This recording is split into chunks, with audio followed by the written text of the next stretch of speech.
I love women. I do. So I want to start by saying that my whole life I've been surrounded by women, and um, that's not an exaggeration. My mom was a belly dancer, so I would go to her dance events, and she would bring over her students to come dance around the living room. And so I got, a lot of experience around being around women. And then when I got older, I lived with women, like quite often.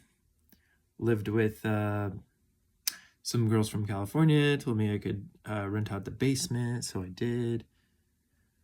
And then after that, I moved up to Mount Tabor in Portland, and I lived with my friends, my ex girlfriend's sister, but we weren't romantic or anything, and her daughter, and then my ex girlfriend's brother, and yeah, so I've lived with a lot of women.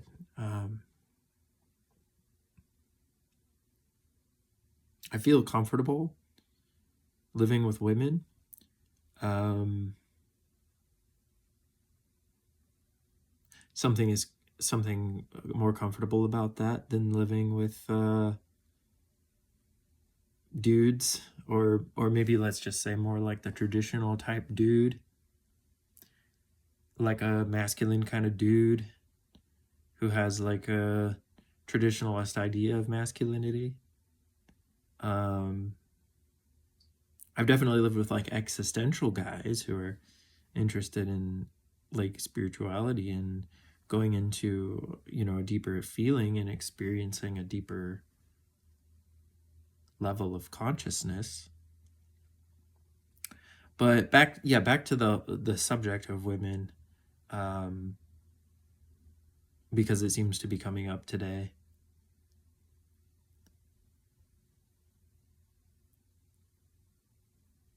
This idea of a man's world or a woman's world, or neither. What about trans people? Is it a trans world? You know what I'm saying? So,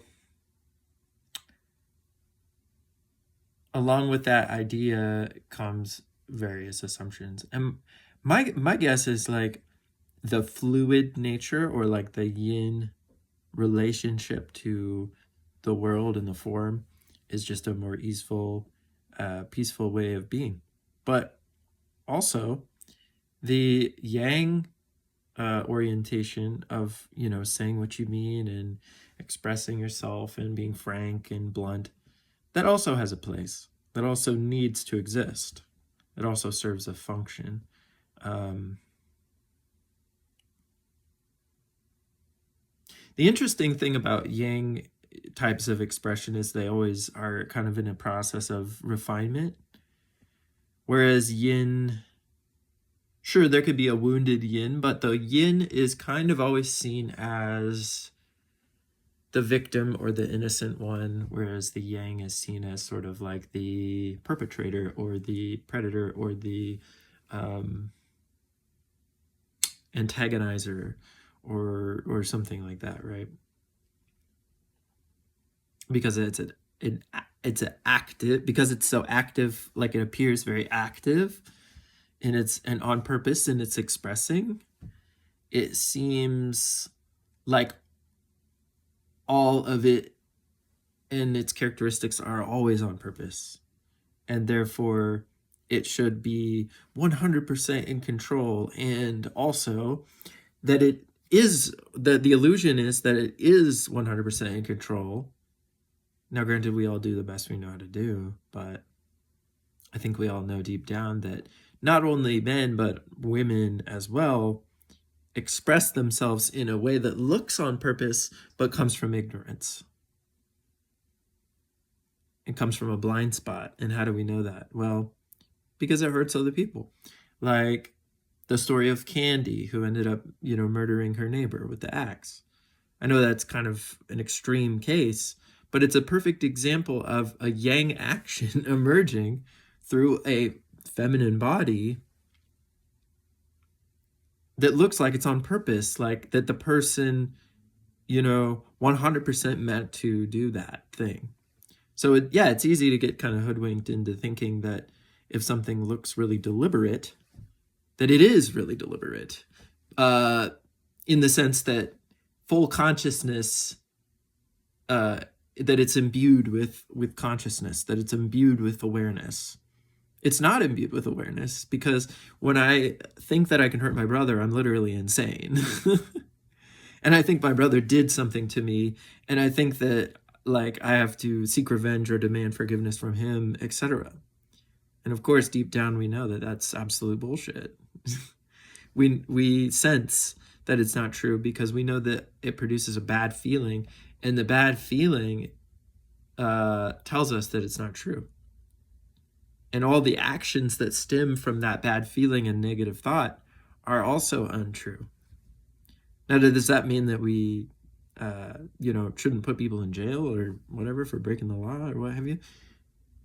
No, of course we should, if somebody is misbehaving or breaking a law or something, then yeah, they should be put in jail. But let's make sure that their behavior warrants jail. Speaking truth about something shouldn't necessarily put someone in jail. It really depends on the content and where they're coming from when it's being expressed, and how nuanced and attention to detail and subtlety are they being, and how much is it coming from a place of like wanting to prove a point, secret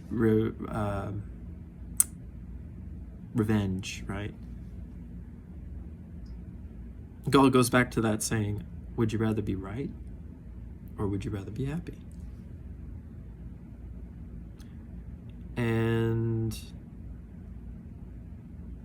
the truth is that everybody would rather be happy. That's kind of a stupid question. Like, it's a great question, but it's also a dumb question, in the sense that if people knew how to get in touch with and tap into that full-blown 100% awareness, where they're constantly learning and humbling themselves and expanding in their understanding and becoming more loving, then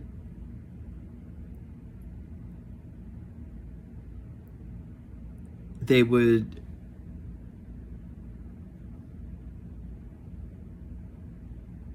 move more and more progressively towards a more peaceful, well-rounded, holistic relationship to the world around them. And of course, that might have to go through some disassembling and deconstruction and reconstruction and all that. But it will be a guided reconstruction that's kind of guiding somebody in a way that their consciousness can understand and grow from. Nobody wants to hurt anybody, is what I'm saying. That comes from a blind spot. If you had zero blind spots, you wouldn't hurt anybody. And anybody who felt hurt would just be projecting that you're trying to hurt them, and they're doing that through their own thinking, through their own inner accuser, not you. So if an alien came to the Earth, and let's say this benevolent alien being, it didn't have any triggers, it didn't have any blind spots, it had full-blown, like, heart wide open awareness. Some people could still be triggered by that. Some people could still be offended by that. Some people could still imagine that their feelings were hurt by that, or that they were hurt by that. Or they might confuse their feelings with who they are and not realize it's thinking, and then lash out at this glowing, benevolent alien. I think of Mr. Burns. Mr. Burns in The Simpsons, when he gets that nuclear waste on him or something, and then he goes, I come in peace. But in this case, I wasn't talking about a human that something happened to them and they got turned into that. I was talking about like true benevolence, true objectivity, true innocence, truly able to weave the golden threads together and speak on many levels of consciousness simultaneously, to acknowledge all those different viewpoints at the same time. Like that, you know. And I kind of like this back wall, like how it's not completely clean, but then you got the fridge over here and it looks much cleaner. Kind of gives, like, this is the blind spot over here and this is the awareness, right? And it passes through, like, this gets educated by this and becomes increasingly more like this. Kind of like turning your attention to the blue sky as opposed to the gray clouds, right?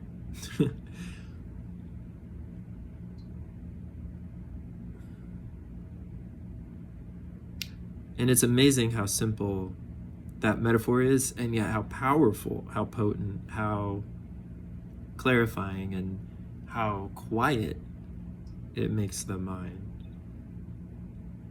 to where we're like becoming more intimate with life and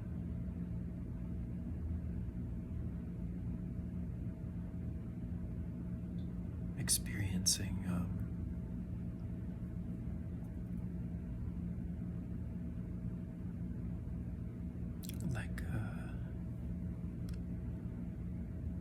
like a more quiet, still form and mode of expression. Not that raising the voice or speaking louder, so to speak, is bad or anything, but it does have a tendency to kind of become quieter and gentler and softer and more peaceful as we go inside and just let ourselves have this good feeling. And a lot of those constructs about men, women, they sort of resolve into a divine thought. And it's seen that there really is no difference between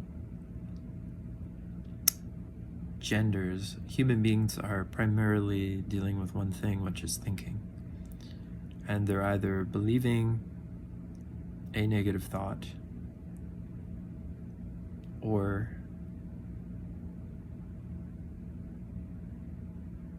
not. And when I'm not believing a negative thought, that feels much lighter, much gentler, much more peaceful and easeful and joyful and peaceful and like presence, right? And somebody who's watching this video, they might ask yourself, like, well, who are you talking to about this? Well, not really anybody. I mean, if you get something out of it by listening to it, that's cool, but I'm not specifically aiming this conversation at anybody. It's just, I've come to this realization that everything we do in life is just like a coping mechanism to even the more higher consciousness expressions, even like the way Eckhart Tolle lives, everybody, is a way to soften perception and relax. And everybody's just trying to relax.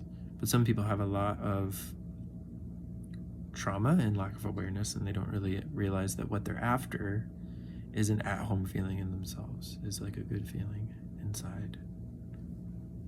They imagine that they're after a Lamborghini or a trophy wife or whatever. They imagine that they're after something like in the world. And they believe that they're after it because their thoughts tell them that they are. And then without questioning their thoughts, they just believe them. And they believe that if they had that particular thing, they would feel much better. But I already know for a fact, and there's many examples out there of people who have whole islands and they're still not that satisfied. So it's easy to imagine, if you will, that owning these things, having these things is going to somehow equate to supreme happiness but the only supreme happiness is this moment as it is, without judgment, without evaluation, just sort of for a moment, not forever, just sort of for a moment, letting that all drift away. I'm not saying like take your coffee, pour it on the table, and then mop the carpet. Like, I'm not saying anything like that.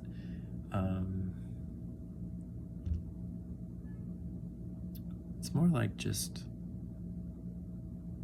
relaxing deeper and deeper into this presence.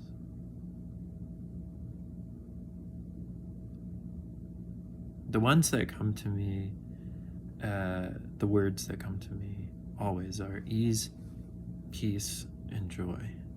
So, and that's an inner experience on the level of formless being. Your true nature, it isn't dependent on whether you have a coffee today or whether you wake up at 8 a.m. or anything like that.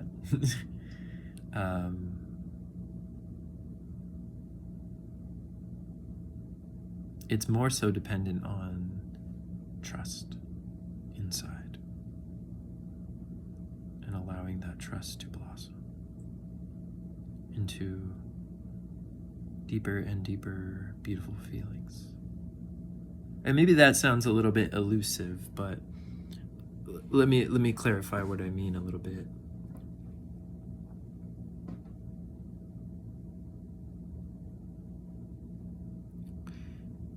It's like if silence is a music and you're tuning into this music and listening to it.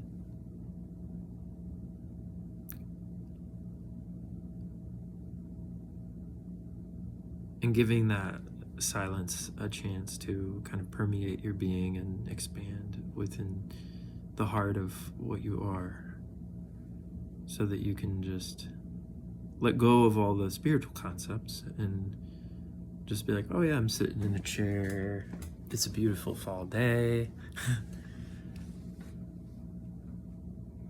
in my pajamas, but with a suit on.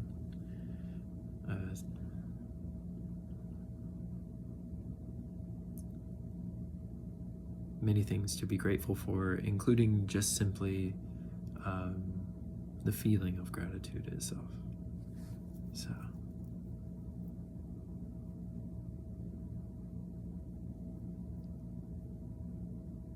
to dive into, humility and what humility is that good feeling. So, yeah, that helps make it way simpler. And simpler is always better. The simpler, the better, I swear. Like, there's nothing in here that I'm saying that even needs to be heard. There really isn't. Who am I speaking for? I don't know. I'm just a madman speaking. If you want to see it that way, that's fine. And if you want to see it as that I'm saying something value or valuable, you can see it that way too. But it's your own wisdom inside you that hears something of value in what I'm saying and recognizes this pristine state, this